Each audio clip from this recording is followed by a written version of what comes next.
Hello and welcome back to the Restart channel, where we take an educational approach to cannabis consumption. My name is Shada, and today we're navigating through the haze to talk about a new trend that's catching attention in the cannabis industry: microdosing. But before we start, don't forget to hit that subscribe button and the bell icon so you never miss a video from us. Okay, first things first, what is a microdose? The term microdose is thrown around quite a bit, especially in the cannabis industry, and simply put, microdosing is consuming the smallest amount of cannabis that still produces a noticeable effect. So you can still carry on with your day without feeling too high or impaired. Think of it like taking a few sips of wine to enjoy its flavor and to take the edge off, rather than drinking the whole bottle to get drunk. This is what makes microdosing an attractive option for those who value the medicinal benefits of cannabis without wanting the intoxicating effects. And you can microdose in a few ways when it comes to cannabis, and at Restart, we have a few options to help introduce you. I'll caveat that with some products are already at what we would consider a microdose based on the milligrams per serving, and so some might be higher strength, but you could consume less or cut the edible down in size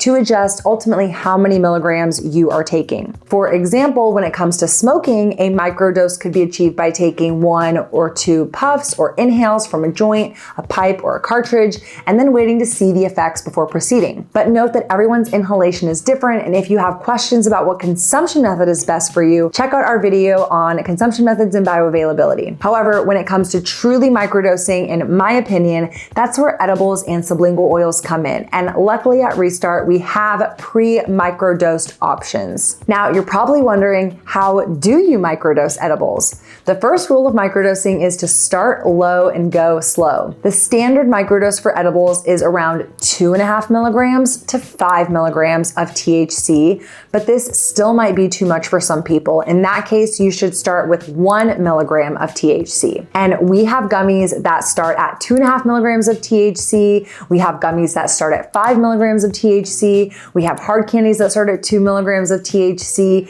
and an oil that is 2.5 milligrams of THC per ml. These are all great products to start with if you're looking to explore cannabis or specifically are interested in microdosing. Remember though, every body is different and the right dose will vary from person to person. So always start with a low dose, wait for at least 2 hours to fully experience the effects, especially when dealing with edibles, and then decide if you need to adjust the dosage. But you might be asking, what are the benefits of microdosing? Well, users have reported many benefits such as improved focus, enhanced creativity, better mood, reduced anxiety, and pain relief. It offers a subtle way to experience the benefits of THC without the overwhelming psychoactive effects. As for the history of microdosing, it was not always about cannabis. The concept originated in the realm of psychedelic substances, most notably LSD and psilocybin mushrooms. It was popularized in the 1960s and 70s during the counterculture movement. The whole idea was to use smaller doses to enhance creativity and problem-solving abilities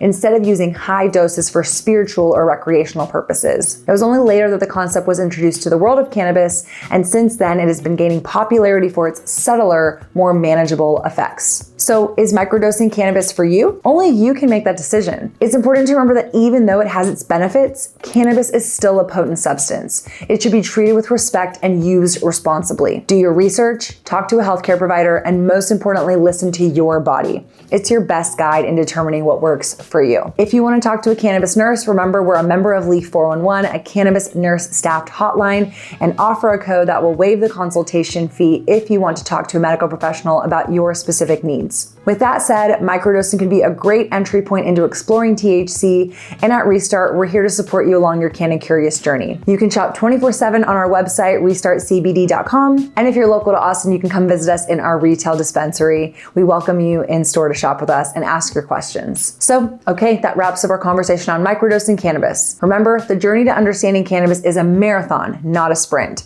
There's always more to learn, explore, and discover. If you found this video helpful, be sure to hit the like button, drop any comments or questions down below, and make sure you're subscribed so you won't miss out on new content from us. Thanks for tuning in, and we'll see y'all on the next video. Bye, y'all.